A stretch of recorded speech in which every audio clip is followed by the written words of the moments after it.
ಇನ್ನು ಅದನ್ನೇ D K Shivakumar ತುಂಬ ಸ್ಪಷ್ಟವಾಗಿ ಹೇಳಿದ್ದಾರೆ. ಮುಖ್ಯಮಂತ್ರಿಗಳು ಬೆಂಗಳೂರಿನಲ್ಲಿ ಮುಖ್ಯಮಂತ್ರಿಗಳು ಮಾತಾಡಿದ್ರು, ವಾರ್ನಿಂಗ್ ಕೊಟ್ಟರು. ರಾಜಕಾರಣ ಅಂದಾದ್ಮೇಲೆ ಇವೆಲ್ಲವೂ ಕೂಡ ಇರ್ತವೆ, ಅಸಮಾಧಾನಗಳು ಕೂಡ ಇರ್ತವೆ. ಆದರೆ ಈ ರೀತಿ ಪದೇ ಪದೇ ರಾಜೀನಾಮೆ ಕೊಡ್ತೀನಿ ಅಂತಂತಂದರೆ ನಾವು ಕೊಟ್ಟರೆ ಅದನ್ನು ತಕ್ಷಣಕ್ಕೆ ನಾವು ಅಂಗೀಕರಿಸ್ಬಿಡ್ತೀವಿ.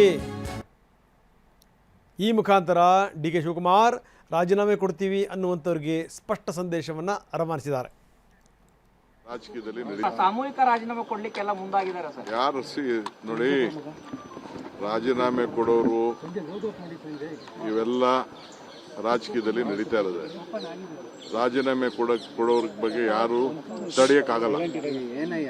ಪಾರ್ಟಿ ಬೇಕು, ಅವ್ರಿಗೂ ಭವಿಷ್ಯ ಬೇಕು ಅಂತಂದ್ರೆ ಪಕ್ಷ ಇದ್ರೆ ಇದು.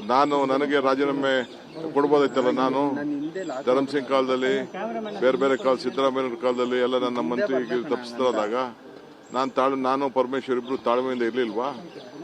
ನಿನ್ನೆ ಯಾರು ಹೇಳಿಲ್ವಾ? ನಾನು ವೀರೇಂದ್ರ ಪಾಟೀಲ್ ಕಾಲದಲ್ಲಿ ಬಂಗಾರಪ್ಪನವ್ರಿಗೆ ಕೊಟ್ಟಿರ್ಲಿಲ್ಲ, ಖರ್ಗೆ ಸಾಹೇಬ್ರಿಗೆ ಕೊಟ್ಟಿರ್ಲಿಲ್ಲ, ಧರ್ಮ್ ಸಿಂಗ್ಗೆ ಕೊಟ್ಟಿರ್ಲಿಲ್ಲ. ಅವರೆಲ್ಲ ಚೀಫ್ ಮಿನಿಸ್ಟರ್ಗಳಾಗ್ಲಿಲ್ವಾ? ಇವೆಲ್ಲ ಪೇಷನ್ಸ್ ಇಂದ ಈ ಸಂದರ್ಭದಲ್ಲಿ ಇರಬೇಕಾಗ್ತದೆ. Party is very much important. ಯಾರು ರೆಸಿಗ್ನೇಷನ್ ಕೊಟ್ಟರೆ within few minutes I am going to accept. ನಾನು ಈಗಾಗಲೇ ಎಲ್ಲ ನಮ್ಮ ಬೋರ್ಡು ಕಾರ್ಪೊರೇಷನ್ ರಿವ್ಯಾಂಪ್ ಮಾಡ್ತಾ ಇದ್ದೀನಿ. ಎಲ್ಲ ನಮ್ಮ ಆಗಲೇ ಟೈಮ್ ಆಯಿತು. ಎಲ್ಲರೂ 2 ವರ್ಷ ಅಂತ ಮುಂಚಿತವಾಗಿ ನಾವು ಹೇಳಿದ್ದು, ಮಂತ್ರಿಗಳಿಗೂ ಹೇಳಿದ್ದು. ಅದನ್ನ ನಾವು ಮುಂಚಿತವಾಗಿ 2 ವರ್ಷ ಈಗ ಎಲ್ಲರೂ ಕೂಡ ನಾನು ರೆಸಿಗ್ನೇಷನ್ ಸಬ್ಮಿಟ್ ಮಾಡಿ ಅಂತ ಅಂದ್ಬಿಟ್ಟು ಬೋರ್ಡ್ ಕಾರ್ಪೊರೇಷನ್ಗೆ ಫಸ್ಟು ನಮ್ಮ ವರ್ಕರ್ಸ್ಗೆ ಹೇಳ್ತೀನಿ.